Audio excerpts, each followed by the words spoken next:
इशिता एक अमीर परिवार की लड़की थी। वो अपना ज्यादातर समय शॉपिंग करने में, पार्टी करने में और दोस्तों के साथ घूमने में ही बिताया करती थी। उससे अपने पापा के पैसों का बहुत घमंड था और इसीलिए वो हमेशा सबसे अकड़ और बदतमीजी से बात किया करती थी। मॉम, जल्दी से पापा का क्रेडिट कार्ड मुझे दे दो, मुझे शॉपिंग जाना है। बेटा, कम खर्चे करने की आदत डालो। हमेशा पैसे पास हो ये जरूरी नहीं है। ओफो मॉम, ये रोज रोज की रोक टोक मुझे पसंद नहीं है। मुझे मेरी मर्जी से जीने दीजिए ना। पर बेटा, शादी के बाद घर के काम भी आने चाहिए। हमेशा शॉपिंग ही करती रहोगी तो घर के काम कब सीखोगी? फिर जब सास ताने देगी तब क्या करोगी? डैडी ने इतनी बड़ी दौलत किसके लिए कमाई है? हाँ, मेरे लिए ही ना। एक अकेली बेटी हूं मैं उनकी। शादी के बाद दर्जन भर नौकर दहेज में दे देना, वो करेंगे काम, मुझसे नहीं होगा काम वाम। इशिता की माँ भी उससे समझा समझा कर थक गई थी, लेकिन वो समझती ही नहीं थी। फिर वो शॉपिंग करने अपनी दोस्त के साथ जाती है। लेट्स गो लीला, शॉपिंग करते हैं, मजा आएगा।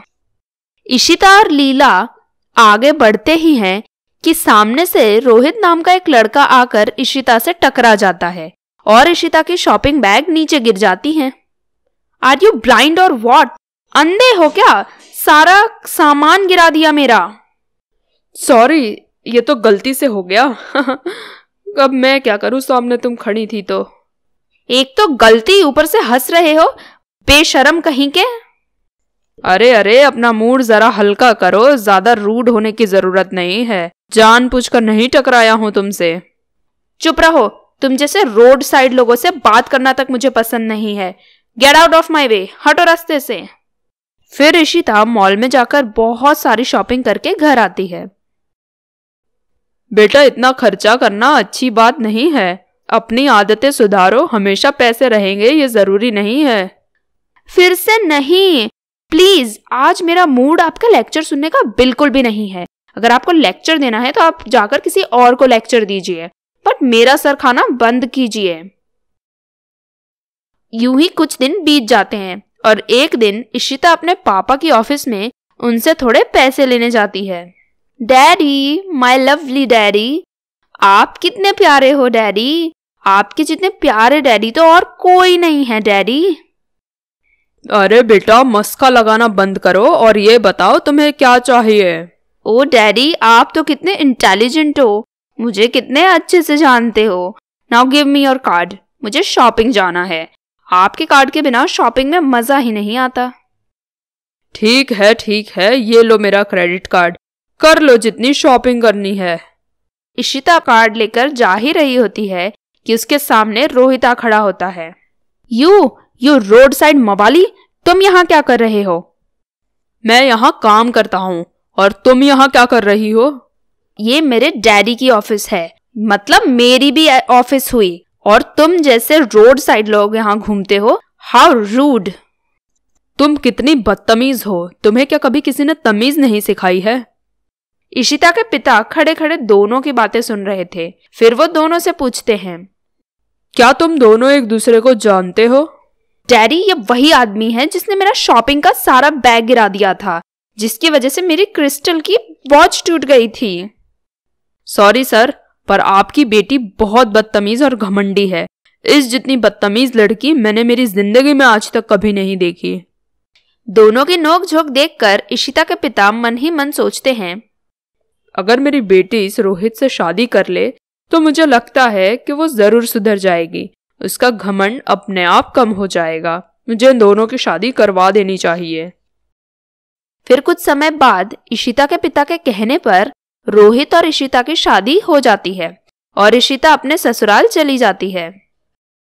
पर यह भी तो तुम्हारा परिवार है, तुम्हारे कुछ फर्ज इसके लिए भी तो बनते हैं। खाना वगैरह बनाना तो तुम्हें बहुत अच्छे से आना चाहिए। मैं ऐसे डाउन मार्केट काम करूंगी, ये आपने सोच भी कैसे लिया? ये सब काम मेरे घर में मेरे नौकर करते थे, मैं नहीं।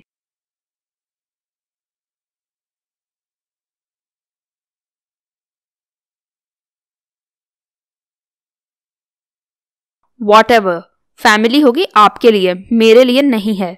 अगर मुझे खाना खाना होगा तो मैं मेरे डैडी को फोन करके मंगा लूंगी, आपको चिंता करने की जरूरत नहीं है। इशिता फिर वहां से चली जाती है और वो घर का कभी भी कोई भी काम नहीं करवाती थी, जिस बात से सास बहुत दुखी होती है और बहुत गुस्सा होती है। कुछ दिन बाद इशिता अपने कमरे में थी, तभी उसकी नजर वहां पड़े रोहित के क्रेडिट कार्ड पर जाती है। उसे देखकर वो लेकर शॉपिंग चली जाती है। इशिता, ये सब क्या है? तुम मेरा कार्ड लेकर शॉपिंग करने चली गई। तुम्हें पता भी है कि तुमने कितने पैसे बर्बाद कर दिए शॉपिंग करने में? इतना सारा सामान लाने की तुम्हें क्या जरूरत थी? तो क्या हो गया, इस घर में तो हर चीज के लिए तुम लोग पीछे पड़ जाते हो। तुम लोगों के पास क्या बिल्कुल पैसे नहीं है, इसलिए एक एक चीज। यहाँ मैं काम वाली लगती हूँ क्या तुम लोगों को? एक तो इन्होंने मुझे काम का बोला, तुम उनसे कुछ नहीं कह रहे हो। ऊपर से शॉपिंग करी मैंने, उसके लिए मुझे ही सुना रहे हो। मैं मेरे डैडी के घर वापस जा रही हूँ। तुम जैसे डाउन मार्केट लोगों के साथ रहने में मुझे कोई इंटरेस्ट नहीं है। I am going back. तुम्हें कुछ समझ में भी आता है? ये मेरे 6 महीने की कमाई थी जो तुमने एक दिन में उड़ा दी। तुम्हारे पिता अमीर होंगे लेकिन मैं अमीर नहीं हूँ, और मेरे घर में रहना है तो हमारी हैसियत के हिसाब से ही रहना पड़ेगा। ज्यादा खर्चे करने बंद कर दो तुम। डैडी, ये सब आप क्या कह रहे हो? यहाँ मैं काम वाली लगती हूँ क्या तुम लोगों को? एक तो इन्होंने मुझे काम का बोला, तुम उनसे कुछ नहीं कह रहे हो। ऊपर से शॉपिंग करी मैंने, उसके लिए मुझे ही सुना रहे हो।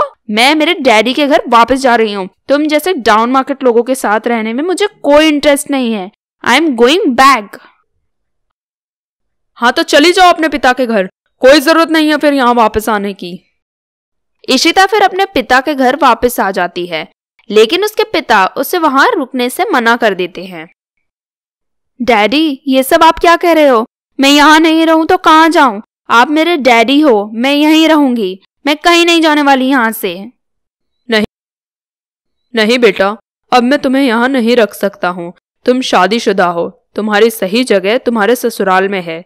तुम वापस यहाँ से चली जाओ, अपने ससुराल में रहो, और जब तक अपने घर के झगड़े सुलझा नहीं लेती तब तक यहाँ वापस मत आना। इशिता दुखी होकर वापस अपने ससुराल आती है और अपने पति से माफी मांगती है। मैंने आप लोगों से जो भी कहा उसके लिए मुझे माफ कर दीजिए। मुझे कोई हक नहीं बनता था आपसे इतनी बदतमीजी करने का, पर आज जब डैडी ने मुझे अपने घर रखने से मना कर दिया तब मुझे समझ आया कि ये भी घर मेरा ही है। अगर मैं यहाँ अच्छे से नहीं रही तो न जाने मैं कहाँ जाऊंगी। प्लीज मुझे यहाँ रहने दीजिए, आप लोग भी मुझे घर से मत निकालिए। कोई बात नहीं, लेकिन अब से अपने खर्चों पे काबू रखो और हम जिस तरह रहते हैं हमारे घर में उसी तरह रहो। तुम्हारे पिता अमीर होंगे, हम नहीं, ये बात तुम गांठ बांध लो। फिर इशिता का घमंड खत्म हो जाता है और वो अपने ससुराल में बहुत प्यार से और बहुत अच्छे से रहने लगती है।